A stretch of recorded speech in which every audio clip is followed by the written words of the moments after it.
This is Rampantilla Radio. Musibi mutya balungi abatambude ku PGD News anka mbanirizaako mu dakiika eno yennyena n'embebaza gyonna gye mutuusaako engalo eyo gye musinzira. Semaka yavudde mu mbeera bw'atyo n'akoma ku famire ye omuliro nga muno mubaddemu abaana bana kw'ossa ne maama era nga naye kennyina bw'atyo amaze neyeteeka mu muliro guno n'aggiramu. Semaka ono kigambibwa nti abaddenga n'obutakkaanya ne mukyala we okumala ebbanga era ng'olunaku olwaliro lwekimukutte bw'atyo n'asalawo kubanga ate ajjawo obulamu bwabwe. Bino bibadde bweyogerere wali e Bukasa mu municipality y'e Kira. Omwana waabwe omukulu abadde agenda kutuula siniya ey'omukaaga omwaka guno gwennyini. Kitalo nnyo, kitalo ddala. So nga ate waliwo emmotoka eyakutte omuliro ku luguudo lwa Express mu kiro ekyakeeseza olunaku olwaliro era bw'etyo nayo neesaanawo. Kigambibwa nti emmotoka eno omugoba waayo yagiwulidde ng'ebugumye kwe kugiddukamu asobole okuba nga ate afuna obuyambi wabula yagenza okudda nga yonna eteta.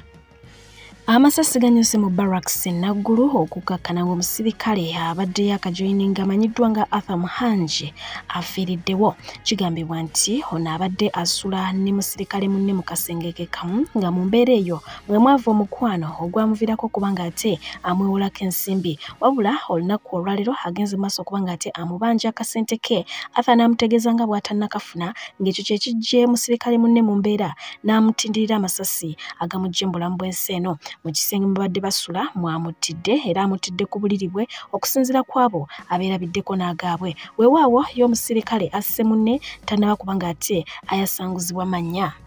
Ennaku ziwedde ddala 157 bukyanga omusirikale wa poliisi amanyiddwa nga Charles Bahati okuva e Busheni asindiira omukulu amanyiddwa nga Julius Sekamwa eyali ddereeva w'emmotoka UAX 480C amasasi agamujja mu bulamu bw'ensi eno bw'atyo n'alinnya bodaboda n'amalamu omusubi. Kinajjukira nti ono yali amulanga kubeera mu kkubo lyagamba nti baali beetaaga okulikozesa mu budde obwo wabula kyannaku nti poliisi evuddeyo n'egenda maaso okuba nga ate etegeezanga bwetamanyi kakwate ka musirikale ono nti bakoze ekisoboka kyonna n'okutuusa kati tebamanyi waawo wali.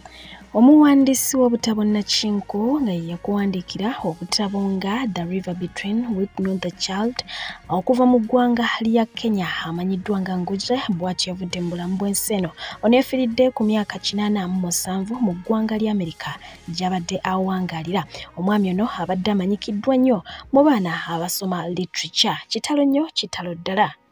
Bwe mwogerako mu mbeera eyo omukulu amanyiddwa nga Muzeeyi Magala bw'atyo naye yageze maaso okuba nga ate afulumya ekitabo wabula ngono atenderezeddwa mwana mulenzi amanyiddwa nga Sadamani Makebe ng'asinziira wali eri mu UAE. Muzeeyi Magala gwe mulaba oyo yawandiise ekitabo wakati mu butasoma bwe nga naye bw'okimanyi n'oli bwakimanyi mwenna nga bwe mukimanyi yawandiise ekitabo naye nga kakasa ne spelling ezimu tazimanyi kyezafunya muwandiikirako. Nekamba gambe mu bitabo tusoma eby'abazungu biology, physics, chemistry ba Isaac Newton bali ba school drop out tebasoma nnyo. Ba Albert Einstein ne yasemye okufaana jjuze Stephen Hawking naye teyasoma. Ne ate ba batasoma be baleetawo betusomera ne muhakafu gye bujja mu maaso ekitabo kya Muzeeyi Magala kijjagatibwa mu silabasi z'olulimi Oluganda. Owantegereka bulungi lwaki yenna wandika ekitabo kiba ne ba auditors yenga author chola mba auditors bakakasa ne yogedde ge mazima ne bashyirako authorization ekifuluma kite katika mbagambe twesimye nnyo okuba n'abantu nga Muzeeyi Magala. 1 muntu mukulu, 2 aina maturity, 3 mugazi atajibwako yirimu aina pati enkulu ennyo eya tuludde nnyo ku bugenyi tudde waka bwe twali abato tune bine twatukuwa tumanyi bwe twakwasibwa ebiri tuludde nnyo ku bugenyi era n'enkosa guno mukisa bagamba nti obanga yagambye nti olunaku lw'enkyanga 3 agenda bera ku Serra Bonita setagana kusasula mukubira akalango.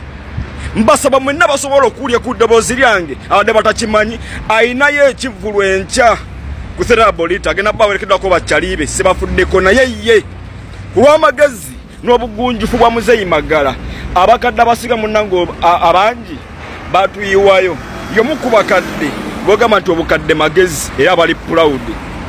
Sabasobola mugende wa Muzeeyi Magala tufune kitumuyigako. Bye banno Alright, kati gwa bitegedde gamba nti Asadaman Makebe. Bannayuganda bakakalabiza ku malungu bwe batyo bagudde ku mukyala eyabadde tali mu mbeera nnungi era okukakkana bambi nga bamuyambyeko. Omukyala ono basoose kulowooza nti obaolyawo munnayuganda wabula gye kyaggweredde bagenza okukizuula nga munnakenya oluvannyuma lwabo bagatta nabo olulimi okutuuka ku gurawundi. Bannange omwana gwe nabagambye yuno waneeno simanyi oba ani bannange ono omwana hala tayongera Kiswahili Uganda. Omwana yuno waneeno ali eno ku bipipa waneeno era bagambye yuno waneeno oba munnakenya oba munnayuganda tetumanyi kituufu. Yuno waneeno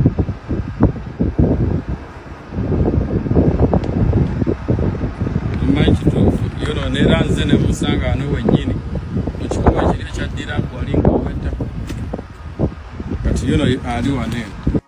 Alhamdulillah, assalamu alaikum warahmatullah. Tuyambye batuyamba muganda waffe abadde munnakenya alhamdulillah afunya bamuyamba abadde atutidde n'ebyokulya byaffe tuguza abadde abiganyira bannakenya birudde naye alhamdulillah bazze n'ayogera so kati ffe tugeze tumukwasiza abannakenya.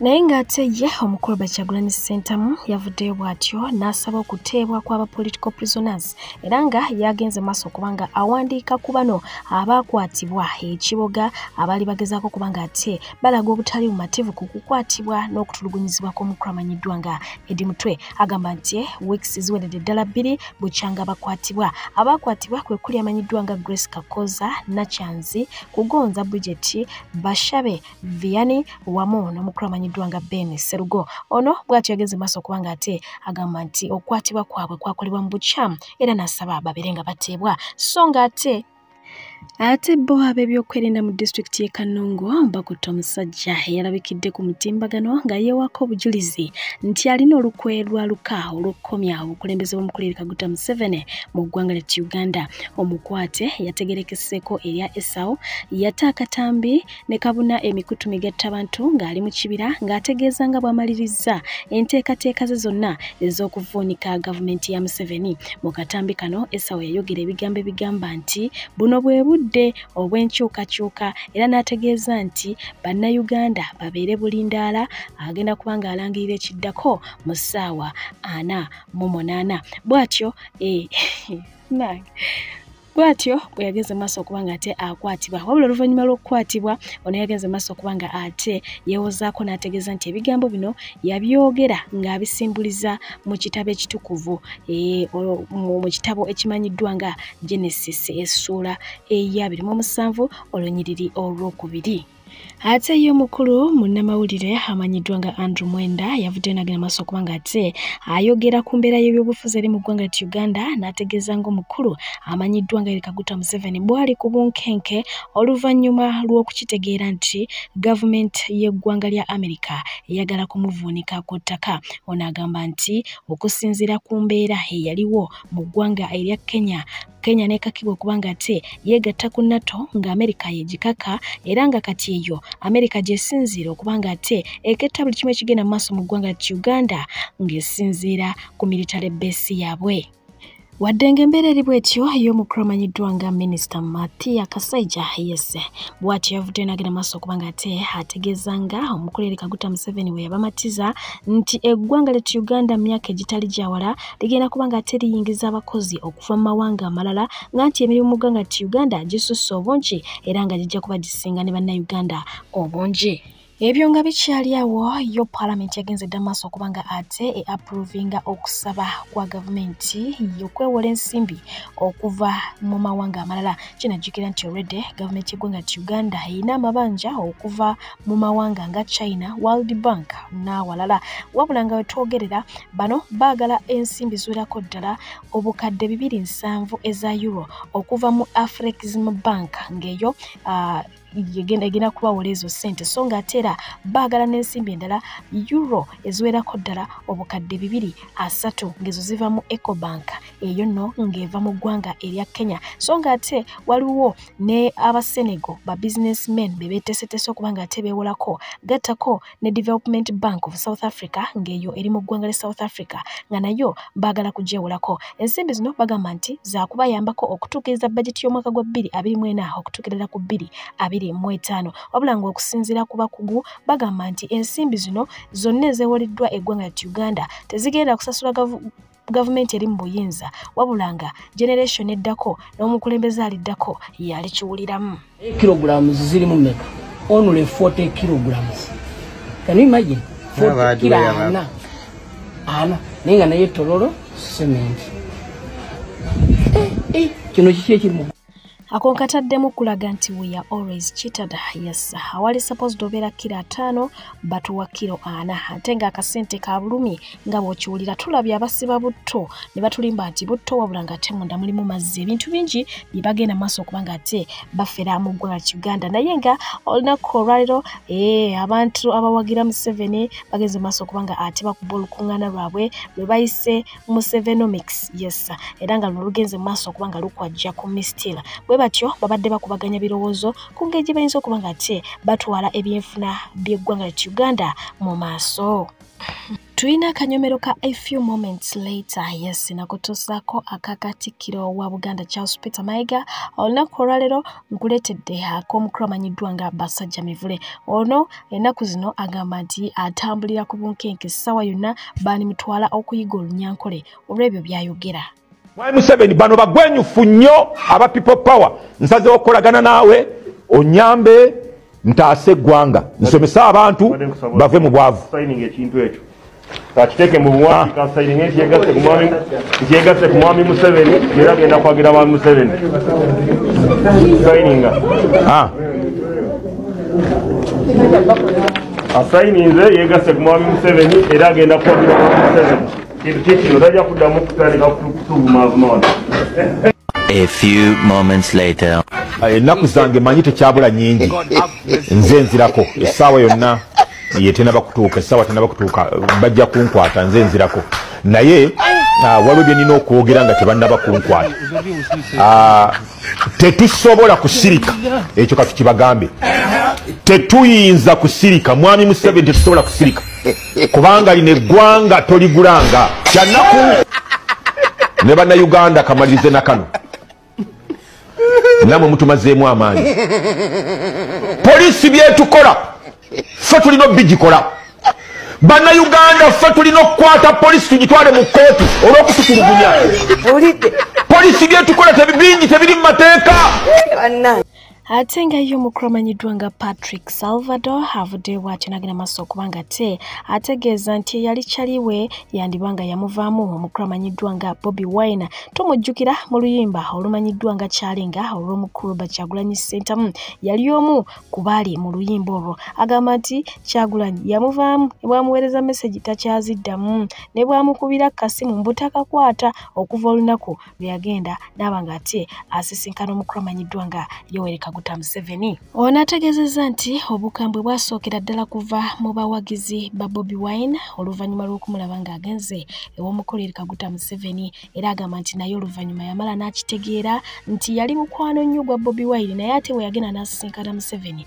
n'alekerawo kubanga ate ayogera naye nga ne bwamusindikira message amuleka ku blue tick oba okitegedde kati n'amanya nti entabwe nno yandiba nga yavaawo weewaawo ye gwayogerako olunaku alumaze wali eri Fort Portal n'ab'ekibiina abalala gwe bati bagenze maaso okuba nga ate bakuba olukuŋŋaana sayidi eyo bagenda bakuba enkuŋŋaana ez'enjawulo wabula ng'ono ayaniriziddwa wakati mu kwagala n'okuyaayanirwa okungi.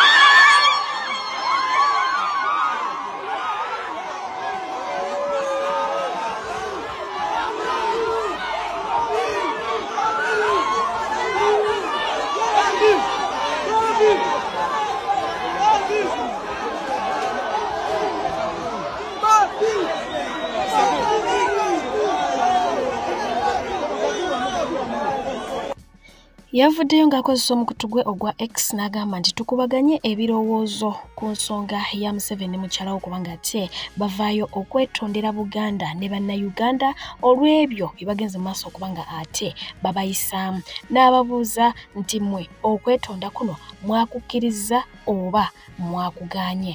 Bw'atyo bwe yategeezeza naye ng'ajjukira nti ye yakuganye mu katambi k'ennakulaze olunaku olw'eggulo.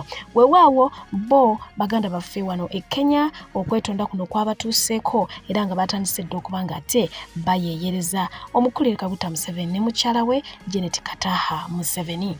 Ono ye munnankyukakyuka eyafudde era bw'atyo eyaziikiddwa olunaku olw'eggulo ebigiri gwe nakutuusizzaako mu mawulire g'olunaku olw'eggulo eyabadde amanyiddwa nga Musiime. Kitalo nnyo, kitalo ddala, naye ng'ate wadde Fort Portal olunaku olwaliro baaniriza omukulu Robert Kyagulanyi Ssentamu, bo ab'Erwemiyaga bagenze maaso okuba nga ate bawera nkolokotto nga bategeeza nga bwe bafuutudde NUP obutaddayo kusala Rwemiyaga.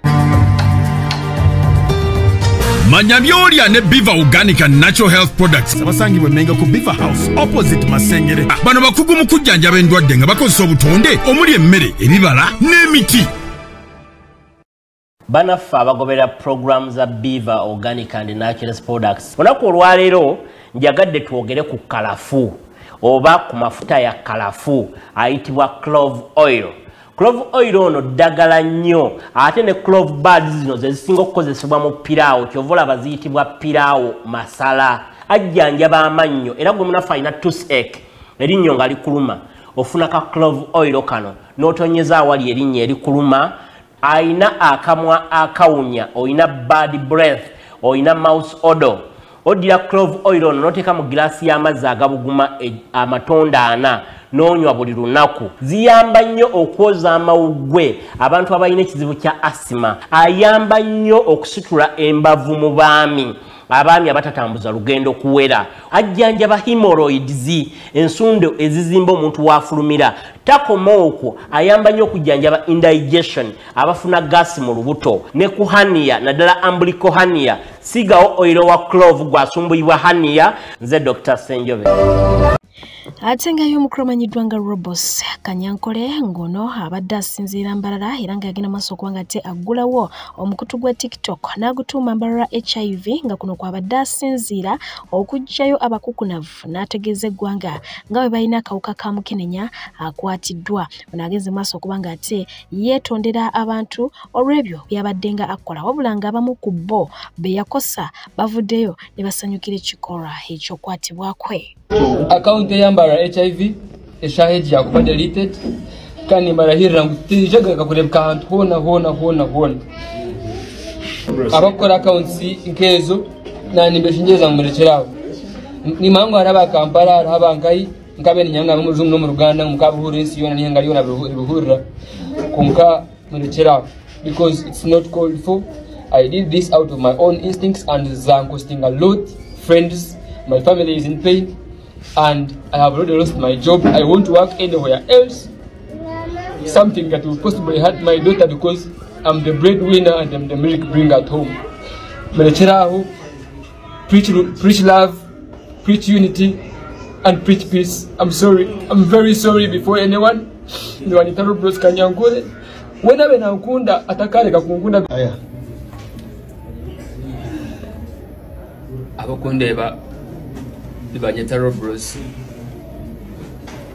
no batana kunyeta Turiatemba Johnson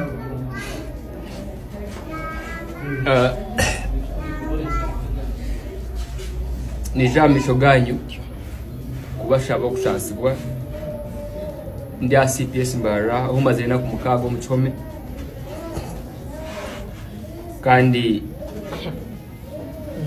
bwanyuma yo kuba advised by Kansara Amoni umumbu na postingire bwanyuma yo kurgayo nkoreka face yanje account ya Mbarara HIV ombutanwa nketwara polisi banyigura ho mushango gwa cyber harassment aho abantu batakurenga umwe batakurenga bakure.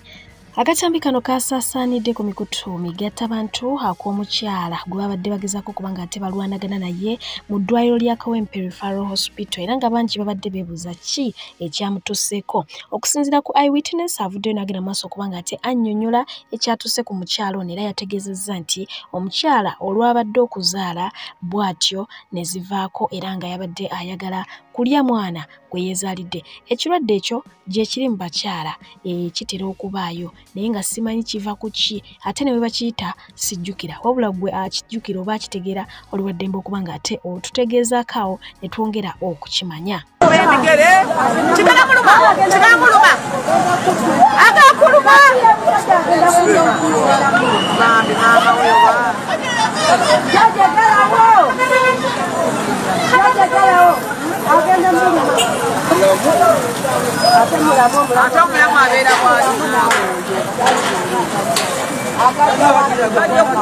Omundowooza yalabye kano ka vidiyo buli omu yakalabye era bangi nnyo badde babuuza nga basindika message nga bagamba omukyala yabadde ki nga buli omu ayagala okukimanya. Omukyala ono yabadde ali lubuto bwe yazze mu ddwaliro n'azaala bulungi. Olwamaze okuzaala obulungi ffenna kyatwewuunyisiza badde mu ddwaliro. Yatandise mpolampola ng'atandika okuluma engoye z'omwana naluma engoye z'omwana ne twebuuza ono abadde ki. Olwagize yafulumye omulundi ogu n'afuluma n'agenda ku geeti era bwe bamukwatidde ng'adduka. Omwana yamulese mu ddwaliro n'adduka emisinde paka ku geeti ng'atabuse omutwe nga byayogera tabitegeera. Mama we n'amukwatakwatako naye nga tebikyakola ki tebikyayunga.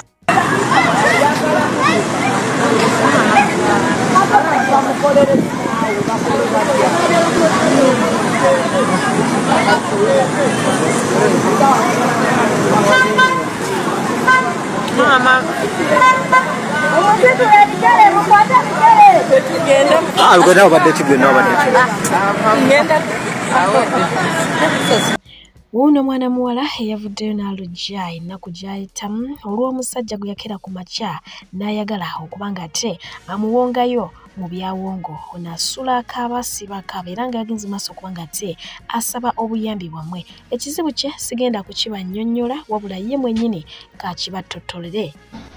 Kasita nteeka omutwe wansi bwenti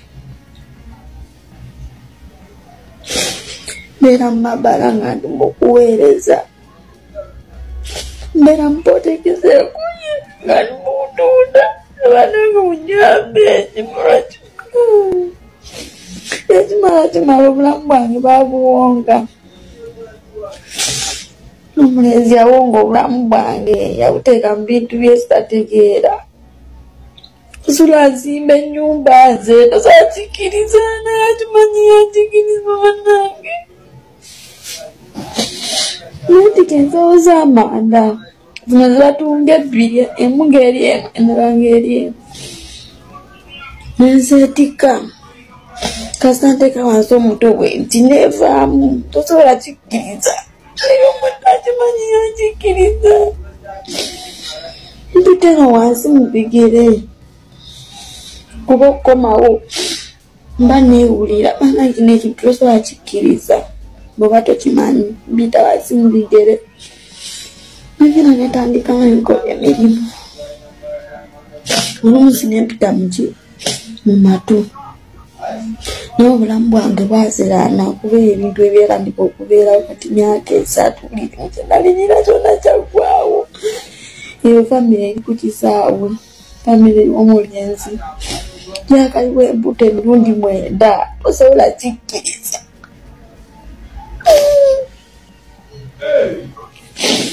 Tosobola kikkiriza. Osobola ogamba mbuno oyo alimba naye nga byekugamba bituufu.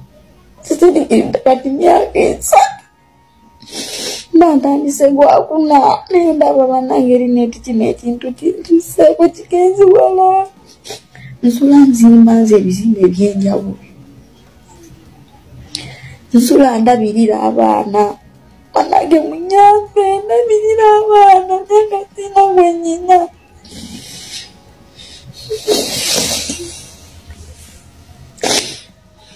bakaiwa mwenda banange ebingi byesaswala nakuwira wano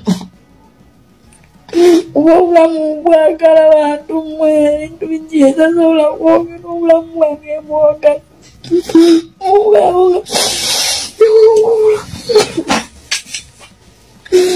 omuvubuka yankuga obulamu bwange yankuga obulamu bwange banange munyambe ekimala bulirako ekimala kyengenda kuzaako zirikidde emyaka 3. Why not bulambalamba ngenda kubanga ate mbata yes naye nga bumanyize sibateeramu awo mbako kyembasibuza nakyo era nga kyengendo basibuza nakyo lwe lutalo olukutte wakati w'omukulu amanyiddwa nga Lili Puzzle ne mwana mulenzi Junior Tamale Mirundi. Ensonga zaabwe empanvu siyinza zikunnyonnyola ne ziggwayo naye nkimanyi nti ozza ofolowinga era obalaba beekuba enkya n'eggulo. N'omukulu amanyiddwa nga Frank Ntambi yasinzidde ku TVM n'agenda maaso okubanga ate ategeeza nga Bruno bwali selfish, bwali kekikyamu, bwalina empisa embi, bwali biki. So Bruno bagenze maaso okubanga ate naye bamukomeera bamwetika eside eyo. Naye nga nkujjukiza nti gwe ayagala obeetazo gina emitala w'amayanja mukwano jangu nagaye nti mukadde kano twetaaga abaana ab'obuwala abasobola okusomesa, abaana ab'obuwala abamanyi okufumba. Yes, abaana ab'obuwala abagala okubanga ate bavuga emmotoka n'ab'obulenzi emirimu tuyina ntongone mujje mu box nja kubanga ate nkunnyonnyola ebisale nezofuna olabe ate oba munaye tukikwasaganya. Nenkujjukiza nti airport pickup nayo ekyakolera ddala bulungi jangu obere nga ate otuwagirako. Mwenna abatuwagira mwebale nnyo mwebalire ddala nsimanyi osimira ddala lwaki nedda Mungu abankuumire abanjagalire mubeere bulungi. For now mweraba.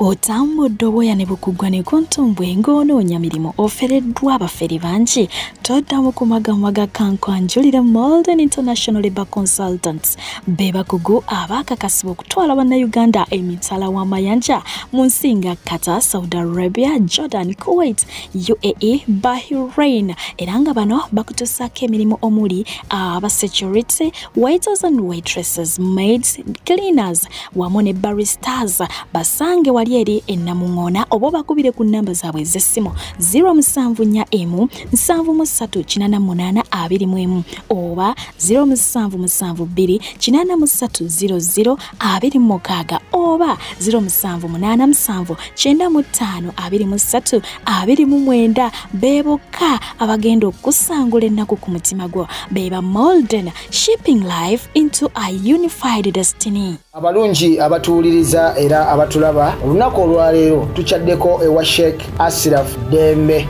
Sebo nsanyusa okubalaba. Amannya agange Yeze Sheikh Ashraf Dembe akola ku bizibu by'enjawulo. Omuntu singa aba alina ebirwadde musomereddwa tumuwa amazzi ga lukuya nga bw'obadde ogalaba. Tugenda abantu ku kyoto ne twokya emizimu emibi egibabaamu n'okulomba edduwa. Abantu singa abeera ng'ali wano atuuse sobola okumulombera edduwa ne waba atatuuse nga mpadde amannya ge naye ng'ali wala. Neetaase enamba yange yeeno eri 0707363711. Nammwe bannyinaffe abali ebweru oyagala okuba nti oyagala okulombera ku dduwa ng'olina ebizibu viza zibuze amaka gakolongotana sente zikola zimpita mu ngalo ojja kumpeereza ekifaananyi kyo n'amannya go ebyo byokka bijja kummala nja kukulombera edduwa ojja kutereera. Olunaku olusembayo mu mwezi mba n'edduwa ey'awamu ffenna n'abalwadde bange abakadde n'abapya. Assalamu alaikum warahmatullahi wabarakatuh. Kitaawo yafanga enkeera nkuddi. Abantu balinga bagamba tukuwonye gendera ddala. Weraba bakuteekeyo omutaka tugende mu nkuddi kitaawo awummule mirembe bwe kyali. Abagoberera ebyafaayo mu ddemu. Okumanya kitaawo tiyali wa kabi. Lwafa enkeera yali nkuddi. Abantu balinga abeekulisa. Kumakya abantu emitwalo 2 Abitex jangu wano onjulire. Emitwalo 2 Kwero Beach. Tewali gwe bw'osalawo okutwambala tukwambala mu mbeera yonna gye tuba tuwagala oba yakuzalawa ebiruma kitaawo lwafa abantu balinga abekulisa nti tukuwonye bakeera mu nkudi kumakya oddangayo nno ate sinnaba nkyalimu akaseka mujjukire bannamawulire baŋŋamba owaye twanguwa tumaliriza okavalinga eno tujja tetulina kumisinga moment ne muzagenda okuwira ku 11 nga buli munnamawulire ali ku Beach abanne bagamba ate kati ebyo bigenda kutaataaganya enkudi tekyalobera bantu kera ku Beach ndowooza otegedde nti lunabe wakabi ate n'okuziika saaziika sajja ate ne ssente n'enkuwa miliyoni 11 ng'otegeka okusaba kwa kitaawo ekyengera 11 ogende mutegeka omukolo nenkuwa ssente ne mugenda ne mutegeka era sajja I wasn't there sajja nakuwa miliyoni 11 ogende otegeke ne muli ennyama yange ne famire yo n'omukyere ne muli ku ssente za lunabe ne omukolo ne gubeera gwa kitiibwa ne muleeta saawundi ne musiba tenti ne mugula omukyere n'ennyama n'amazzi ga spice dana water ne shiba esimu ali wankubira yengene yambulire lwaki teyazi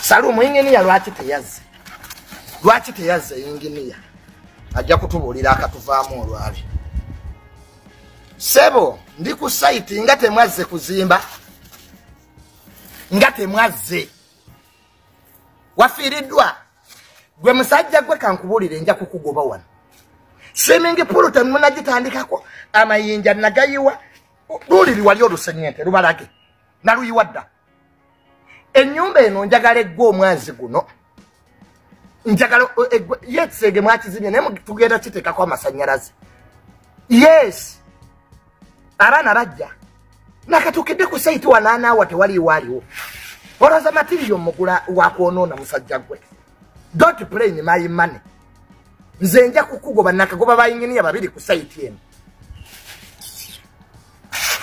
banne mulabye amasimu ge tubeerako tetukyalina budde bw'abavubuka baamyuka miniyo okitegedde namyuka eminiyo simanya bampeerera amini si yakuzaala liri pazo funa omulimu okole ekyakugobya mu boys dormitory watubba nekajja wano ku saiti yange nekapama wako kaliri pazo kandoge nkuleete ku nyumba yange ogikoleko ki osulawa masiikini kasula muloogi nze liri pazo ne bwonanvuma nze sivuma bazadde b'abantu I'm not cheap to that level nze ndagabye nina nze nakavuga emmotoka 8 nina emyaka 27 nakavuga emmotoka 8 my life is documented keberako okwo ku akaunti zange zonna gyeziri era nabadde njagala nakugula mmotoka ndala n'ekasuku kuba tugulira wamu ya brothers kasuku nangamba John yalindamu tujja gula omwaka ogujja sooka omaliriza ennyumba kwa kasuku naye alina byamaliriza naye alina gyazimba apartments ze bavubuka mmwe katubabuulire mu aba boys dormitory mugende mukole ffe bwe muliko twakola dda okitegeera twakola dda Salumu mubuuze yoyo bino si byapa nina nebyapa bisatu tugende wamma nakijoko izimu saiti leero ewedde n'olumbe lwa kitaawo nze nalukola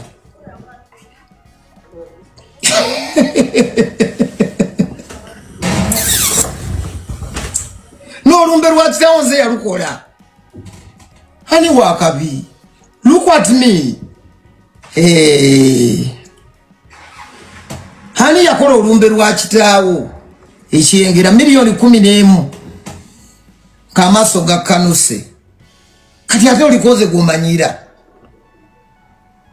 miliyoni 11 ozewakana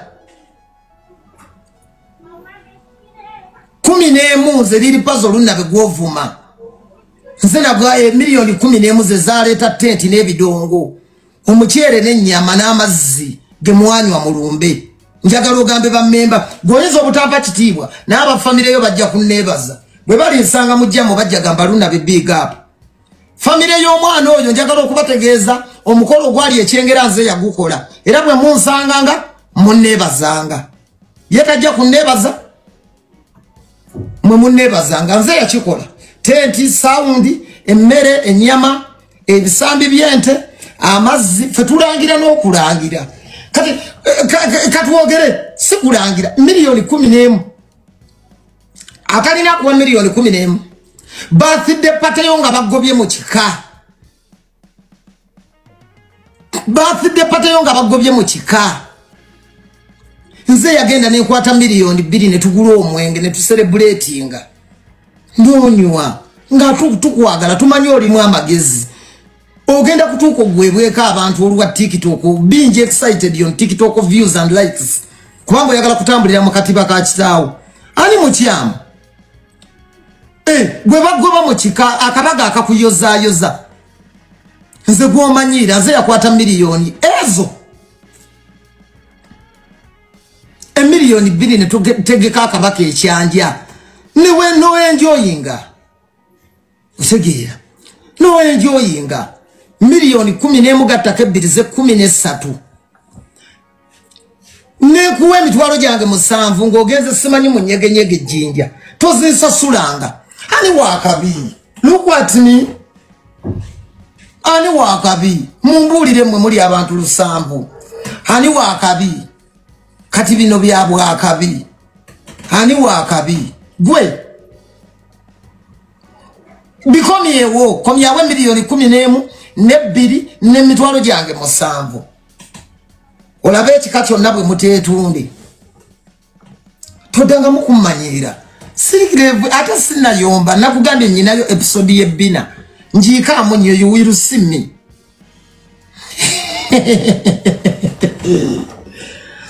kasuku gwe wabituleetera kasuku ojja tuleetera olumba oliri tutta mwana gwe ojja okomboza kasuku okomboza kati bino ebivubuka wali okima byaki bino biriri paze ebinaku ebizibu tuli mu bintu byaffe tweyagala banne twali tuli ba mikwano nga ndi mukwano gwa Shalumu tuli tuti neffe na twayawukana lwa ddogo lyali lipazo kupana mu miryango eddogo erya kasuku eyatuleetera eddogo yeri lipazo yapama ewange n'apama ewuwo ne twawukana eri eddogo musawo yamujja Tanzania kalugo kazibu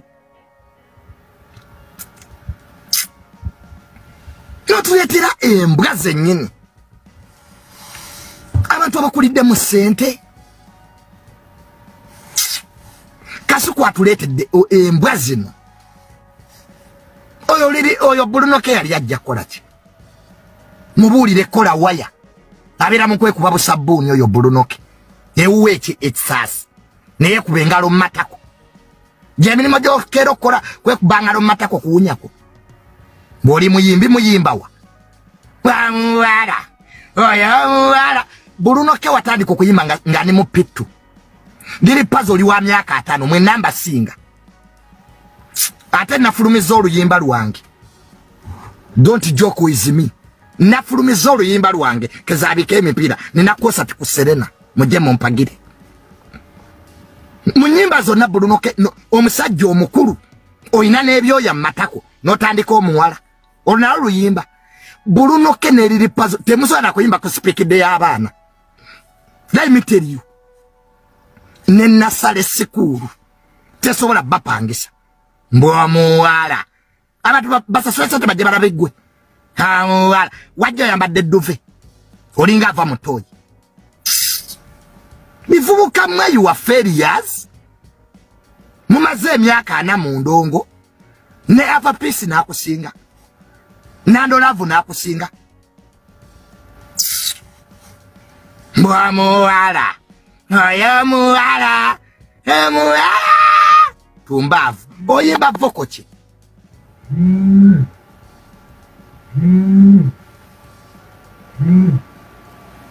oyimba soprano oyimba kainolaba kano ka Bulunoke mbonsojjo gwe wakuba oluyimba lumu ati walukuba by mistake enkudi Bulunoke liri pazo oluyimba lumu ate waluyimba togenderedde we wakoma lwe waggwa dayo lime mwanyi abasajja balina ennyimba wano babebe kulu Bakezo baina za alubamu goina nsujju simanya nkudi bakuyite wagwe oyimba biti gwe Bulunoke wakuba yiti y'omuwala myaka kati ya 3 gyokyaliko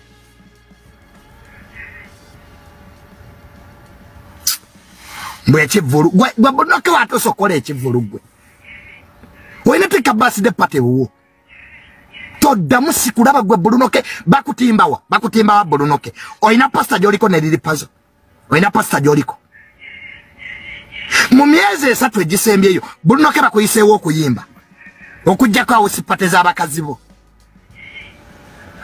munawe weekaneekeredde nyeze kola concert nyeze kola show ngani ajja kujja